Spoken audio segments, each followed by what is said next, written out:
Hello everyone, my name is Gautam Kapoor and I am the founder and creator of this YouTube channel called Stars and Astrology.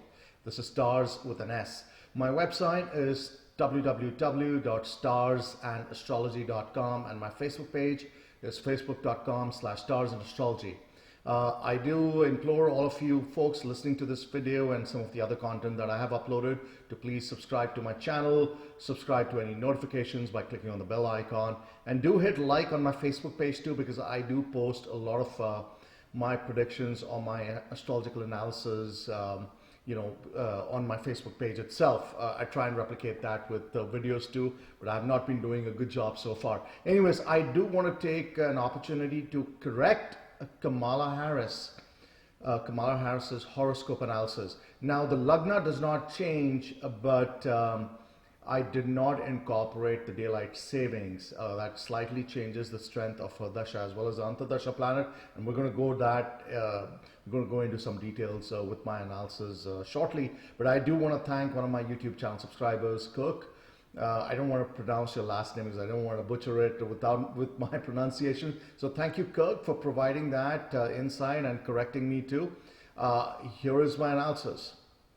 All right, folks, Kamala Harris, born on 20th October 1964 at 9:28 p.m. Now that fell within the realms or the ambit of daylight savings. That was the change that I had not incorporated.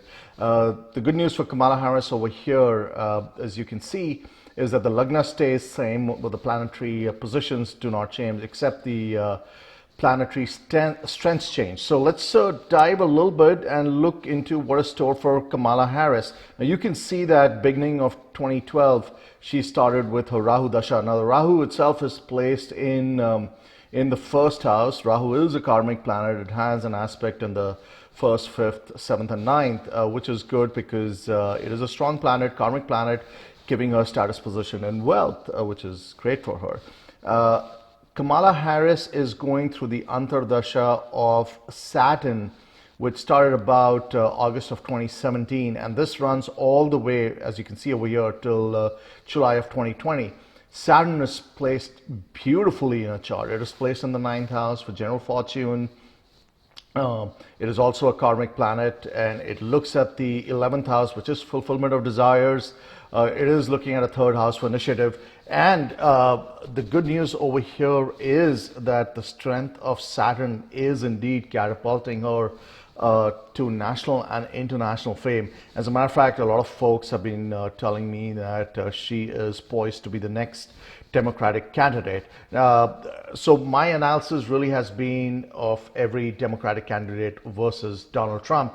And when I did my Donald Trump prediction initially back in May of 2016, I did say that he is going to win because Jupiter was absolutely supreme in his chart. As the 5th and the 8th Lord placed in the 2nd house, and Jupiter catapulted Donald Trump to the strongest position or the strongest office on this planet, which is the President of the United States of America. Now, does Kamala Harris have stars strong enough to beat Donald Trump? And really, when I made my prediction back in December of 2016, which was part 2 of my Donald Trump prediction, I said only an act of God can beat Donald Trump in 2020.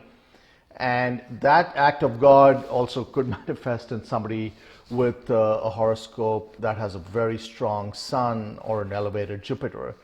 If I look at her chart, Sun definitely has a lot of strength.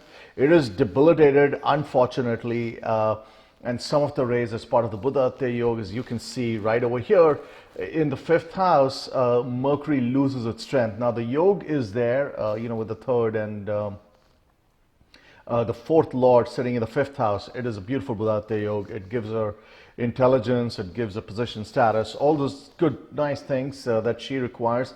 Unfortunately, in her chart with the Antardasha of Mercury starting, as well as Rahu. Now Rahu, even though is a strong karmic planet, it has a negative connotation. It does not have that same ability that a strong Jupiter or a strong Sun. And what I mean by strong is also a benefic Jupiter or a benefic Sun. So it does not have that. The other thing is Mercury itself being so close to the Sun, even though it's part of a Buddha Yoga, it does not have the strength it does not have the strength to beat the Jupiter that is in Donald Trump's chart. So, unfortunately, Kamala Harris, even though she gains ascendancy, which she is all the way till July of 2020, and her name and fame goes far and wide and across this planet, her stars are not strong enough to beat Donald Trump. I do want to tell all my listeners, everybody watching this video, that I am going to do Pete Buttigieg, I am going to do Elizabeth Warren coming shortly. And thank you to all the folks who've been sending me date of birth and other birth details about candidates. It's always interesting and very intriguing to see how they stack up against Donald Trump and the chances of beating him in 2020. So far, Kamala Harris and Joe Biden obviously seem, and this is out in the news too, I think everybody's cognizant of the fact, but so far it seems like neither Joe Biden nor Kamala Harris have stars strong enough to beat Donald Trump in the 2020 elections. All right, thank you for listening, and see you soon.